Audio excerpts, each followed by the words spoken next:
Aqui vamos tratar de mais um top filmes clássicos, que na minha opinião são antigos, mas ainda ótimos de se assistir. No caso, Tubarão, de 1975. O filme pode-se dizer que foi tão atravancado de problemas, tão atravancado de complicações, que é inacreditável que tenha ficado tão ótimo. Simplesmente revolucionou em várias áreas e surpreendeu, batendo recordes tanto de público, de elogios, como até de bilheteria, que só 20 anos depois, como o imbatível Titanic do James Cameron, é que derrubou em definitivo todos esses recordes. Maio de 1974. Após uma dupla de produtores ter lido o livro James, que se trata aí de uma caçada, a princípio baseada em fatos reais, que ocorreu nas praias de Nova York, em 1964. O autor desse livro, inclusive, ele faz uma ponta como repórter no filme. James significa mandíbulas, mas que na hora de traduzir para o português, colocaram simplesmente tubarão. Ainda bem que geralmente, quando traduzem para português, tem que colocar um nome, vírgula, mais alguma coisa. Mas aqui ficou simplesmente perfeito. Afinal, quando existe esse tipo de perigo nas praias, as pessoas só gritam mesmo o nome tubarão. Após ler o livro, chegaram à conclusão que valia a pena sim fazer um filme. Foram à caça então de um diretor. Vários diretores passavam e aquele diretor que eles mais queriam, infelizmente, começou a bater na tecla que devia substituir o tubarão por uma baleia, a fim do filme ficar mais interessante. Reprovado. Entrou na jogada então um jovem que na época já havia mostrado seu dinamismo. Ele havia feito Encurralado em 1971, bem como o filme Louca Escapada em 1974. O primeiro filme é um filme bem simplório. Um cidadão comum vai fazer uma longa viagem numa região desértica e um gigantesco caminhão enferrujado começa simplesmente a persegui-lo sem ter maiores motivos. O segundo é um pouco mais complicado, mas também envolve carros. Uma dupla aí um casal, sequestra o próprio filho e sai em disparada. Uma verdadeira caçada ocorre. Mas a competência estava ali, tanto na simplicidade como na complexidade. Steven Spielberg foi o nome da vez. E aqui o jovem se tornaria, com esse filme complicado, um dos reis de Hollywood. Começou então a caçada pelo elenco. Claro que verdadeiras feras foram sendo chamadas. Lee Martin, Robert Duvall, Charlton Heston, Jon Voight, nomes que tinham um grande destaque na época. Alguns, pode-se dizer, Spielberg até que gostaria de ter no filme, mas a princípio ele não queria ter o filme envolvido nenhum grande nome famoso, e foi isso que acabou acontecendo. O trio escolhido, na época, não tinha lá grandes trabalhos feitos, apesar do ator que faz aí, o caçador Quint, o Robert Shaw, tem um considerável currículo, mas nada pode se dizer de grandioso. Hooper foi uma das escolhas mais demoradas para o Spielberg. Esse faria o alter ego dele. Hooper, no caso, seria o nerd, seria o pesquisador, tão curioso, mas que não demonstraria covardia na hora de encarar o perigo. Ficaria então agora o policial. Quem faria o policial Brody?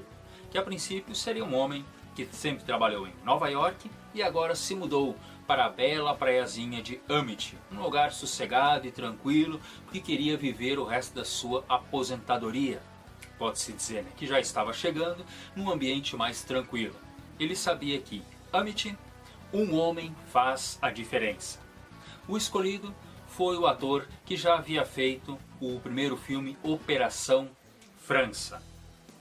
O trio, pode-se dizer, demonstrou, na minha opinião, grande química, principalmente na parte final do filme.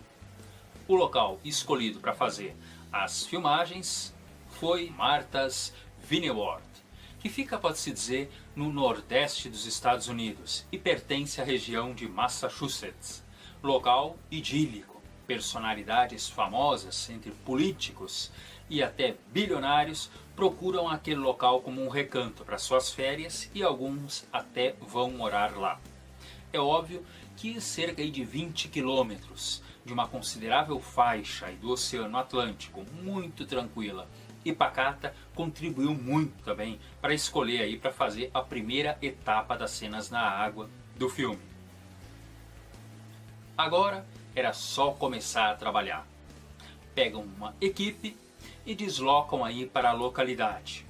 Ficariam ali naquela ilha tranquilamente, cerca aí de uns 2 meses, tendo um orçamento, pode-se dizer, folgado para a época, né? 3 milhões de dólares para fazer um filme de um gigantesco tubarão que fica atacando pessoas que entram, óbvio, naquele mar, que antes era um mar tão tranquilo e agora é visto como algo assassino. Só que os 3 tubarões mecânicos começaram a fazer a sua história. Para o mal, para a sorte de todo mundo. Eles eram, como disse aí, cerca de 3. Cada um tinha uma forma de funcionar, mas com o decorrer do tempo a encrenca se tornou tão complicada, a eficiência deles se tornou tão problemática que às vezes se aproveitava segundos de filmagem, uma dor de cabeça danada para fazer, horas e horas e horas de filmagem jogada fora. E sem falar que pessoas da produção quase que morreram, né? Quando essas porcarias, ao invés de matar o personagem, acabava quase matando alguém da produção. Resultado, chegaram à conclusão que teriam que retirar o bendito tubarão mecânico de quase todas as cenas. Os produtores já começavam a se arrepender. É claro, chamaram aí para contribuir, né, John Williams, um homem que gosta muito de fazer homenagens, e ele pega um violino e dá um toquezinho letal. Você não vê o tubarão praticamente não aparece, mas aquele toque de violino consegue botar medo em qualquer um. O filme deixou de ser, como os produtores acharam que seria, né, uma produção de ver e esquecer, para se tornar um mega sucesso do suspense. Os coitados dos tubarões mecânicos ganharam um apelido. Um deles era Bruce, que era o advogado aí do Steven Spielberg, que estava enlouquecendo como todo mundo, já que o tempo de 2 meses acabou se tornando 6 meses e o orçamento de 3 milhões já passava tranquilo de 10 milhões.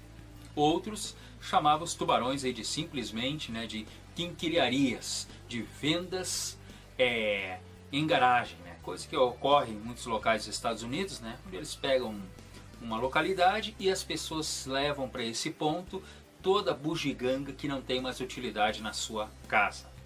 Os coitados estavam mesmo sendo um verdadeiro terror. Mas vamos piorar um pouco mais. O Spielberg enfiou na cabeça que a última etapa do filme não poderia ser feito na tranquila praia de 20 quilômetros de mar sereno. Não, ele queria pegar o trio de protagonistas e levar para o alto mar. Eles fariam lá o grande confronto com o maldito tubarão. E nem precisa se dizer que tiveram problemas de correnteza e enjoo da galera que estava lá trabalhando. O sol mudava rapidamente, perderam o controle e quando menos esperava passava um navio ao fundo, né? E quando não passava até pequenos helicópteros aí por cima. Aqui nem segundos de filmagem bastavam. Spielberg depois esbravejou, né, que para ele, sim, o filme foi ao mesmo tempo o pior e o mais realizador. Porque ele não se sentiria bem fazendo essas cenas, pode-se dizer, da caçada final mais ofensiva, dentro de uma piscina aí feita em Hollywood, que a princípio era o que os produtores ofereceram para ele. Mas, passada toda a dor de cabeça, Spielberg, que inclusive na cena final nem quis participar, ele se mandou embora. Ele temia que depois que dizer corta, que o pessoal da produção ia jogar ele dentro do mar, de tão pé da vida que todo mundo estava aí com o trabalho aí de todo o filme. E não participando da última filmagem, o que ocorreu? Spielberg parece que pegou esse costume. Sempre quando ele vai fazer a última filmagem, sempre que possível, ele se ausenta. Ele achou que isso de alguma forma passou a ser um talismã. Mas vamos falar um pouco agora do filme, porque tem filmes incríveis, que a própria produção parece 2, 3 filmes. Mas vamos partir agora para o filme em si.